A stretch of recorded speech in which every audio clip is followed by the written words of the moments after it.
If you notice a social media account regularly posting similar content, spreading rumors, smearing other countries while echoing American rhetoric, you may have been a victim of U.S. cyber warfare.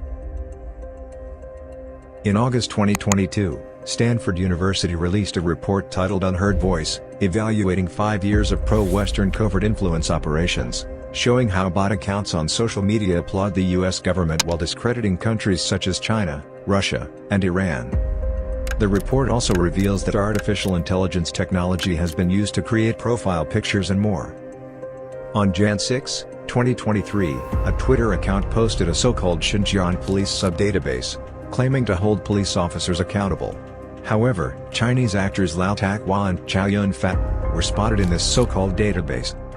我以前没得选择，现在我想做一个好人。 For Chinese netizens who know these public figures, it is easy to recognize this as disinformation, but internet users from other countries are very likely to get misinformed. In November 2022, US social media giant Meta revealed that they detected a number of phony accounts on Facebook and Instagram, which are run by teams associated with the US military and used to defend US interests overseas. Meanwhile, in December 2022, another investigation uncovered that social media companies including Twitter have been secretly aiding the US Department of Defense with fake accounts to run its online propaganda campaigns and spread disinformation in the Middle East among other regions. Some 52 Twitter accounts were whitelisted to post comments defaming other countries in Arabic, but they were not scrutinized by Twitter's internal audits. These investigative reports have put the US online influence warfare under the spotlight. By damaging other countries through social media, the US has turned public opinion into a secret weapon to wage war and incite revolutions. America is with you. I am with you. Thank you. Thank you.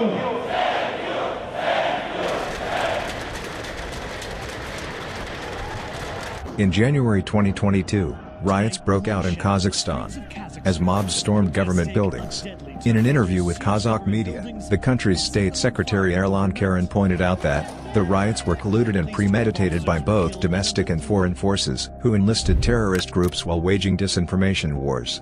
In 2021, the National Endowment for Democracy spent millions of dollars in Kazakhstan, which were used to throw so-called peaceful assemblies, promote civic engagement among youth, and support the so-called independent media. In December 2021, shortly before the riots broke out, the U.S. Embassy in Kazakhstan issued an alert to American citizens about the impending upheavals. Was that pure coincidence? Moreover, the U.S. was directly linked to the previous riots in Hong Kong, where the leaders of the violent protests all had strong ties to the United States. Meanwhile, social media was littered with disinformation and hate speech. As Hong Kong tabloid Apple Daily smeared the Hong Kong police, glorified acts of violence, and incited the public, its owner, Lai Chi-ying, was in Washington meeting members of the U.S. National Security Team, including John Bolton. I disagree with that. As somebody who has helped plan coup d'etat, not here, but other places, it takes a lot of work. Could be engaged in cyber support for those in the streets in Russia. We did some of that during the Arab Spring when I was Secretary of State. I think we could be also attacking a lot of the government institutions. British writer Tom Foudy penned that the U.S. pledges $300 million every year to fund global anti-China media coverage, including spreading negative stories about China's Belt and Road Initiative. 美国是最大的虚假信息散布者，却不断给别国扣帽子、泼脏水。美国散布的形形色色的虚假信息，正被世界上越来越多的人所识破，也必将如同美国霸权一样，遭到世人的唾弃。